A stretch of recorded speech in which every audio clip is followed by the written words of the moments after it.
Now it's my pleasure to pass the floor to Mark Burns. Mr. Burns, welcome to the European Parliament. The floor is yours. Thank you so much. First of all, to members of Parliament, your esteemed gentlemen, to all of the wonderful, wonderful people of freedom around the world. I'm Pastor Mark Burns, and I'm truly honored to be here. Ladies and gentlemen, most dangers we fear are the ones we can see. Fire, smoke, pollution in the sky. But today I want to talk about something ALLATRA has brought to my attention, something my global initiative, spiritual diplomacy, has since recognized as one of the key areas of work, something so tiny, yet carry enormous impact, something that may already be inside of us, something that may already be embedded inside of our organs, and it is called nanoplastics. Nanoplastics are fragments of plastic measured in nanometers, thousands of times smaller than the width of a human hair. You can't see them, you can't avoid them easily, and that's what makes it the most dangerous. We were told that plastics was revolutionary, cheap, strong, convenient. We weren't told that plastic never goes away. It never biodegrades. It breaks down into smaller pieces. A bottle becomes fragments. Fragments becomes microplastics. Microplastics becomes nanoplastics. And when plastics reaches the size, it stops being just trash and it becomes biological. Because nanoplastics are so small, they can pass through the cells of membranes. They can enter the bloodstream. They can travel to the organs. Recent research has detected plastics particles in human blood, lungs, liver, placentas, and even brain tissue. This is no longer just an environmental issue. This is a human health issue. So how much are we all exposed?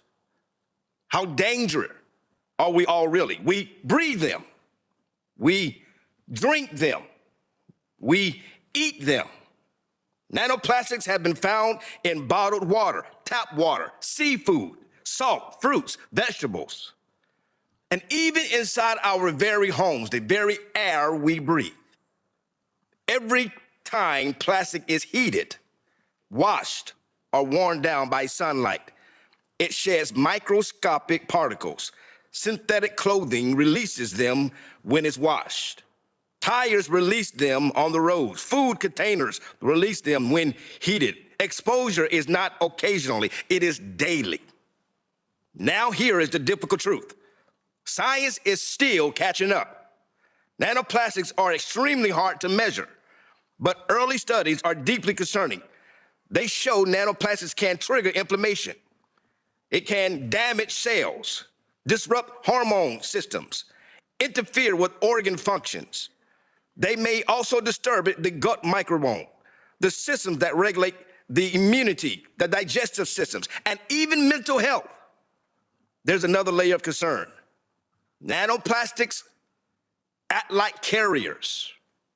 They bind to toxic chemicals, pesticides, heavy metals, and so-called forever chemicals. They can transport these toxins directly into our cells. So they don't just add pollution, they multiply. And one of the most alarming discoveries is their potential effects on the human brain. Some studies suggest nanoplastics may cross the bloodstream and the blood barrier.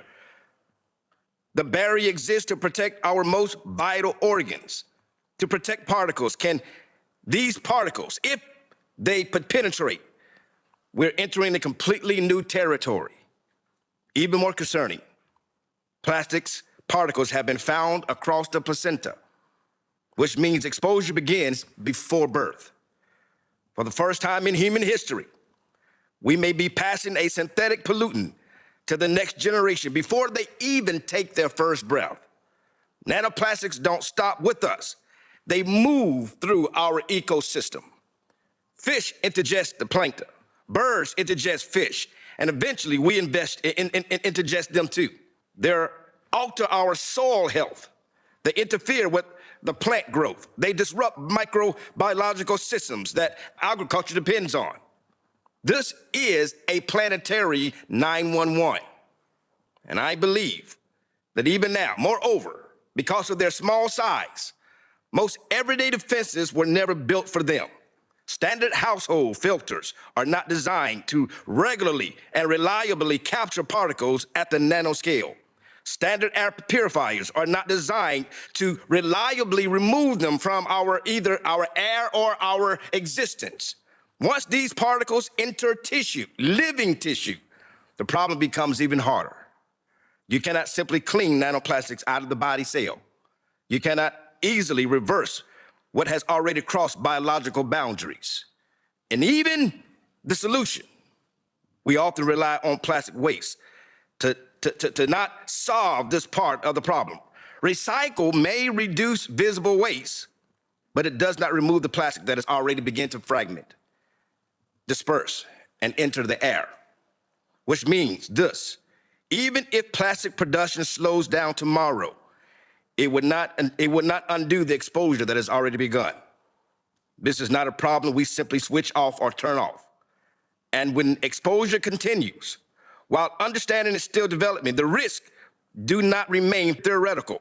They accumulate in ecosystems, in human bodies, and potential across generations. And that is why the awareness of this issue becomes a responsibility for all human rights, for all human beings, that we realize this danger. It is affecting all of us, regardless of your race, your color, your religion, regardless of your economic system. It is impacting the whole entire human race. That's why I'm here as a spiritual diplomat, to share this alarming message to those who would hear us, that something has to be done. I'm truly honored to be in your presence, to receive and to hear and to be one of the voices that calls a 911. Nanoplastics has to become a mainstream topic, and I'm so excited to hear these wonderful leaders that have a solution to this problem called nanoplastics. Thank you so much.